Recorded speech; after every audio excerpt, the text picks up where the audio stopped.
peut-être ça pourra se faire comme ça. On va parler de nous aimer les uns les autres. Et je crois que nous aimer les uns les autres, ça dépasse l'église locale. C'est important dans l'église locale. Mais quand on y pense, Jésus n'a pas dit « aimez-vous les uns les autres dans votre église ». C'est général. Ça recouvre tous nos frères et sœurs de partout. Et ceux qu'on n'a jamais vus. Je dirais même que nous devons les aimer par avance. Les aimer déjà parce que c'est ce que Jésus nous demande. Ceux que nous avons peut-être croisés une minute ou quelques minutes, ceux que nous connaissons très bien depuis des années, comme ceux que nous rencontrons pour la première fois, et ceux qui sont d'une autre nationalité, ceux qui ne parlent pas notre langue, ceux qui mangent des nourritures différentes, ceux qui ont des coutumes différentes. C'est ça que Jésus voulait. Réunir en un seul corps des gens différents, de races, de langues différentes, mais même s'ils sont différents, ils ont une similarité. Ils ont quelque chose en commun. Ils ont le même Sauveur. Donc à tous ces frères et sœurs, à tous ces hommes et femmes, Jésus dit la même chose, même s'ils sont chacun différents, uniques. Il dit « Aimez-vous les uns les autres comme je vous ai aimé ». Ça veut dire que si chacun de nous, chaque frère et sœur, regarde Jésus comme exemple, ça va pouvoir se faire. Mais cette phrase de Jésus, elle paraît assez incroyable. Parce qu'on peut se poser la question, comment est-ce possible de faire ce que Jésus dit? Notez bien, il ne dit pas simplement « aimez-vous les uns les autres », mais il dit « aimez-vous les uns les autres comme je vous ai aimé ». Et ça me pose un problème. Parce que comment est-ce possible que moi, être humain, vous, être humain, vous puissiez aimer exactement comme Jésus? Pourtant, c'est ce qu'il dit. Et même si ça nous paraît incroyable et ça nous paraît impossible, c'est pas ça qui compte. Ce qui compte, c'est que c'est le but qui compte. Comme dans une course, c'est le but qui compte. C'est ce que je veux accomplir en fin de compte. Parce que si j'oublie ce que je veux accomplir en fin de compte, je m'arrête au milieu de la route, c'est fichu. Et aussi, je regarde en arrière. Donc Jésus nous donne un but. Il dit dans Matthieu 5, verset 48, « Soyez donc parfaits comme votre Père Céleste est parfait. » Et là, dans le contexte, il parle aussi de l'amour. La perfection, c'est ce qu'il cherche, c'est ce qu'il faut chercher. Vivre exactement, penser exactement, autant que possible, prier exactement, parler exactement, autant que possible, comme Jésus, ça c'est notre but. C'est le but de ce que Jésus est venu faire. Il est sur la croix pour nous pardonner, il est sur la croix pour qu'on puisse aller au ciel, mais il est sur la croix aussi pour qu'on puisse le revêtir. Hein? On a le texte ici, on l'avait ici, revêtez-vous de l'amour. On a eu le baptême de Benoît. Qu'est-ce qui s'est passé dans ce baptême? Bon, il y a eu le pardon, il y a eu la réconciliation avec Dieu, mais il y a aussi autre chose. Galates 3, verset 27, vous qui avez été baptisés en Christ, vous avez revêtu Christ. Le mot ici veut dire, c'est pas revêtir avec une casquette ou un béret, ou des gants, c'est revêtir entièrement. C'est se recouvrir de Jésus-Christ. Alors c'est vrai que par la grâce de Dieu, ça arrive dans le baptême. Mais le baptême, ça ne représente que la vie de chaque jour. En quelque sorte, chaque jour, nous devons nous revêtir de Jésus-Christ. Chaque jour, nous devons nous rappeler de notre baptême. Quand Paul écrit en Romains, chapitre 6, pour le baptême, il ne parle pas des non-baptisés. Il dit, rappelez-vous, chaque fois que Paul écrit sur le baptême, c'est des gens qui ont déjà été baptisés. Pour leur rappeler qu'est-ce qu'ils ont fait, quel est le sens de ce qu'ils ont fait. Et le sens, c'est que je vais revêtir Jésus-Christ chaque jour qui commence. Chaque nouvelle journée qui commence, c'est une journée, une occasion de revêtir Jésus-Christ dans toute sa personnalité. Parce que sinon, et je vais parler de 4 choses. Alors là, le mien est sermon dans ces 4 domaines concrets, puisque je voulais parler de 4 choses très concrètes. 4 choses que nous ne pouvons pas faire de nous-mêmes, mais que nous pouvons faire par la grâce de Dieu, parce que nous avons revêtu Christ, et si nous le revêtons chaque jour, nous pouvons progresser dans ces 4 choses. Quelles sont ces 4 choses? Première chose, et sans tout avoir avec l'amour fraternel, c'est porter les fardeaux les uns des autres. Deuxième chose, c'est pratiquer le pardon, toute chose que Jésus a fait. Troisième chose, c'est procurer la paix. Et quatrième chose, c'est parler selon la vérité. Ah, il y a d'autres choses, mais celles-là m'ont paru importantes. Et si vous regardez ces 4 choses, vous vous rendez compte que ce n'est pas à notre portée en tant qu'être humain. Regardez ce qu'il dit dans Galates. Galates chapitre 6. Voilà. Galates chapitre 6. Frères, si un homme vient être surpris en faute, frères ici, plusieurs traductions françaises traduisent frères et sœurs, ils ont raison. Hein, la Bible du Semeur fait, la seconde 21, la bonne nouvelle, c'est frères et sœurs, parce que le pluriel ici c'est un masculin, mais ça concerne tout, hommes et femmes. Comme quand on dit les saints, c'est masculin, mais c'est hommes et femmes. Les chrétiens, c'est hommes et femmes. Enfin, frères et sœurs, si un homme vient être surpris en faute, vous qui êtes spirituels, redressez-le avec un esprit de douceur. Et voilà ce qu'il dit. Prends garde à toi-même de peur que tu ne sois aussi tenté. Portez les fardeaux les uns des autres et vous accomplirez ainsi la loi de Christ. Et c'est quoi la loi de Christ? On l'a lu. Aimez-vous les uns les autres. Pourquoi c'est la loi de Christ? Parce que c'est le nouveau commandement. C'est le commandement que Jésus donne en Jean chapitre 13 au cours du dernier repas. Et c'est le commandement qui n'était même pas donné, vous ne pouvez pas le trouver dans l'Ancien Testament. Tu aimeras ton prochain comme toi-même, oui. Même tu feras du bien à ton ennemi, tu pourras prier, tout ça, oui. Mais vous aimez les uns les autres, ça, c'est Jésus. Ça, c'est nouveau. Pourquoi? Parce que c'est uniquement possible, vraiment nous aimer les uns les autres comme ça, c'est uniquement possible si nous avons revêtu le Christ et que nous le revêtons chaque jour. C'est-à-dire que c'est le Christ qui fait ça. Paul dit, ce n'est pas moi qui vis, ce n'est plus moi qui vis, c'est Christ qui vit en moi. C'est-à-dire que c'est le Christ qui fait ça. C'est nous, mais nous le faisons parce que le Christ vit en nous.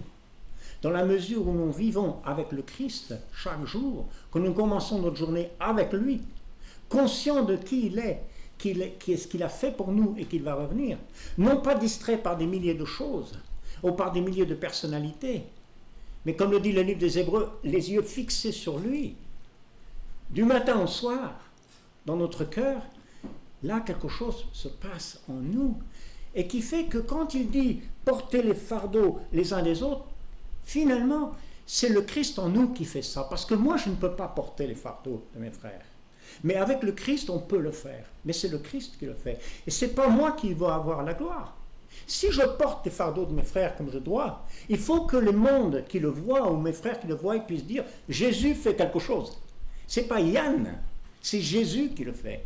C'est lui qu'on voit. C'est lui qu'on est attiré par lui. Et non pas par celui qu'il est, le disciple. Le disciple n'est là que pour donner une impression, une image de celui qui est son maître. Le disciple n'est pas plus grand que le maître. Nous devons refléter Jésus-Christ dans notre vie. Alors, pour le monde, ça pourrait paraître aberrant, presque orgueilleux. Mais regardez le contexte. Je vais vous dire quelque chose de très intéressant dans ce texte. Si vous regardez même un peu avant, vous verrez que toutes les choses que Paul insiste, quand il parle de porter les fardeaux, sur un comportement complètement d'abnégation et d'humilité. Regardez ce qu'il dit juste avant. Et juste avant, il dit...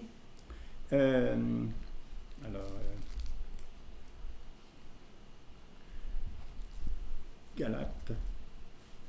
Oui, il dit je vais voir le verset 26.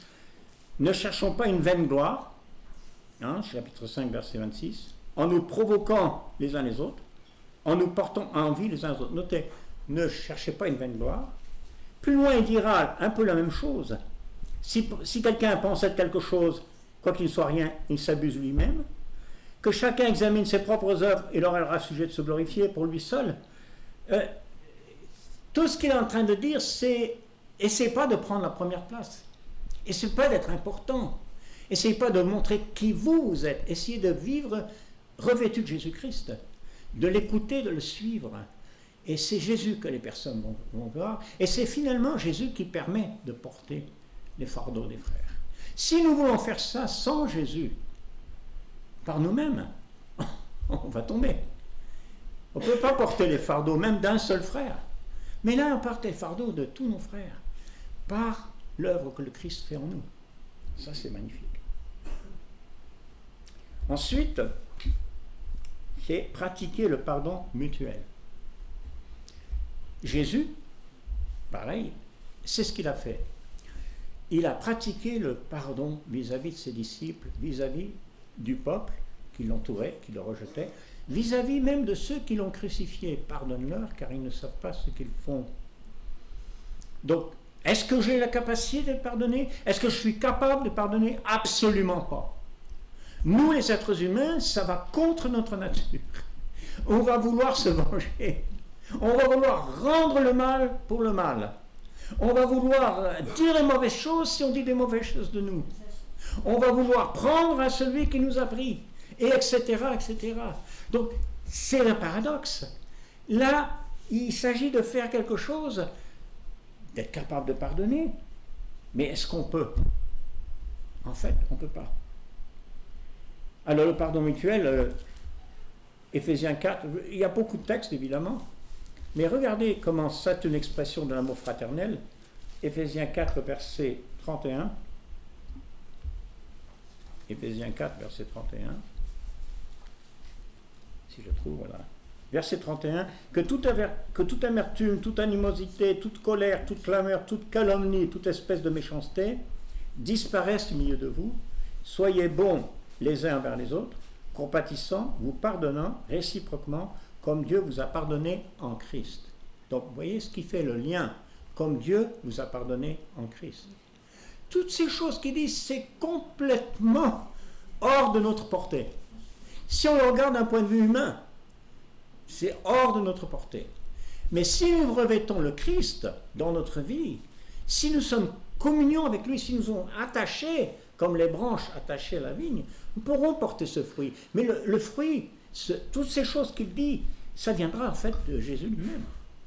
De son esprit, on peut dire aussi, puisque le Saint-Esprit, c'est l'esprit de Christ.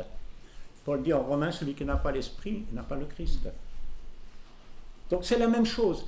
Le pardon est difficile, mais si on est avec Jésus chaque jour, et que c'est Jésus qui est le centre de notre vie, que c'est sa volonté qui est important et qui compte, le pardon viendra, mais il viendra en fait du Christ qui vit en nous, non pas de nous.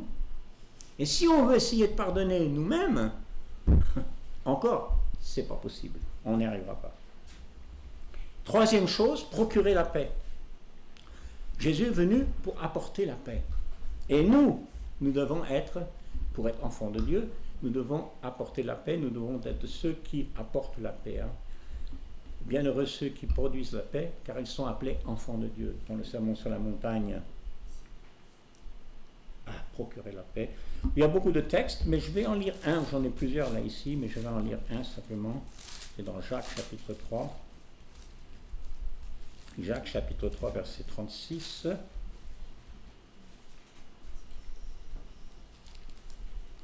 Ah non, c'est pas le verset 36, en fait c'est le verset 17. La sagesse d'en haut est premièrement pure, pacifique, modérée, conciliante, pleine de miséricorde, de bons fruits. Ça, c'est Jésus. C'est Jésus, ça. Exemple de duplicité, d'hypocrisie, ça, c'est Jésus. Le fruit de la justice est semé dans la paix par ceux qui recherchent la paix. Jésus, il est le prince de la paix. Il vient du monde de Dieu qui est un monde de paix. Il n'y a pas de guerre, il n'y a pas de conflit là où est Dieu. Il y a l'amour, il y a la joie, il y a la paix. Alors, encore une fois, comment, par mes moyens humains, quels qu'ils soient, je peux être un psychologue, je peux être un bon conseiller, je peux avoir une sorte de sagesse humaine, on ne le fera pas. Mais si je suis connecté chaque jour de ma vie à celui qui est le prince de la paix, à celui qui est la source de la paix, La paix se fera. Je ferai cette paix. Mais c'est le Christ encore qui fera ça en moi.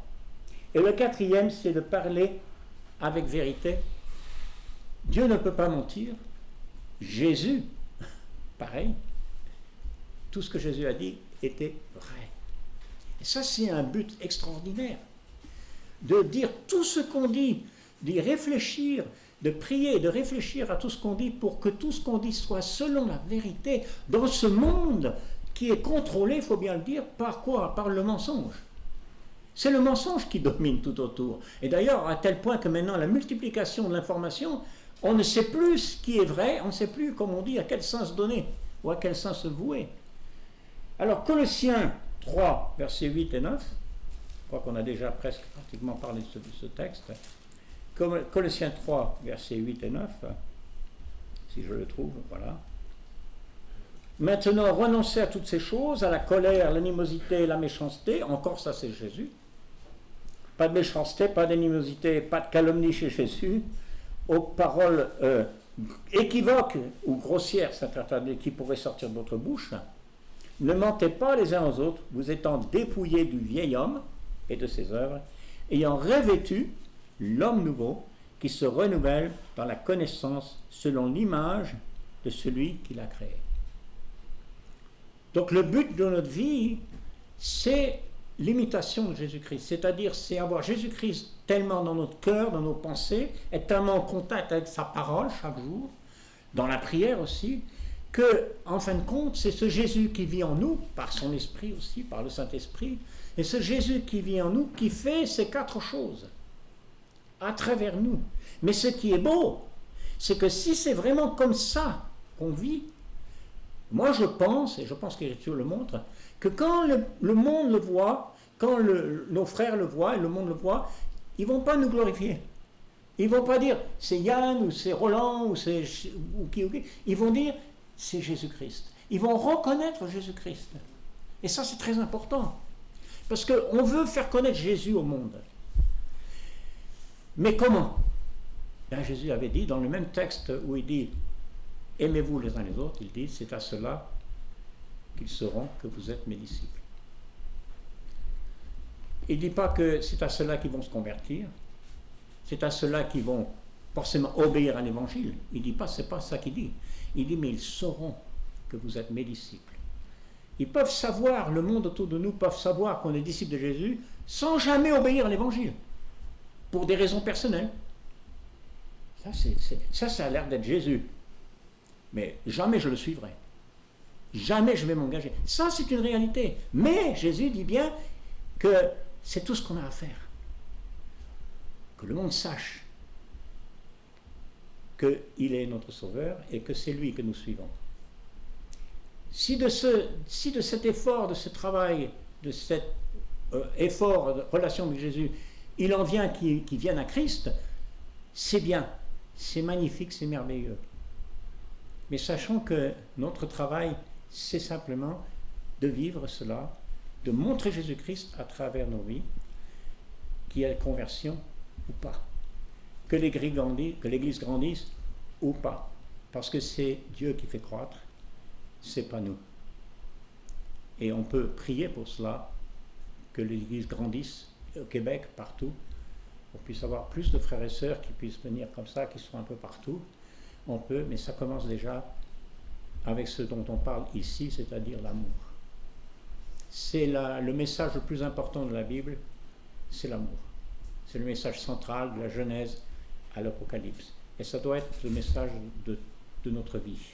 Donc j'espère qu'on se rappellera de ces quatre choses et qu'on pourra les pratiquer, qu'on pourra porter les fardeaux les uns les autres et qu'on pourra vivre selon le pardon les uns les autres, qu'on pourra manifester Jésus à travers notre caractère, notre personnalité et grandir dans ce sens, parce qu'on n'arrivera pas d'une manière certainement pas parfaite, mais c'est notre but, c'est la perfection. Donc comme je le répète, soyez donc parfaits comme votre Père Céleste est parfait. Matthieu 5, 48. Eh bien, vous êtes bénis car je n'ai pas parlé 1h30. Amen. Amen.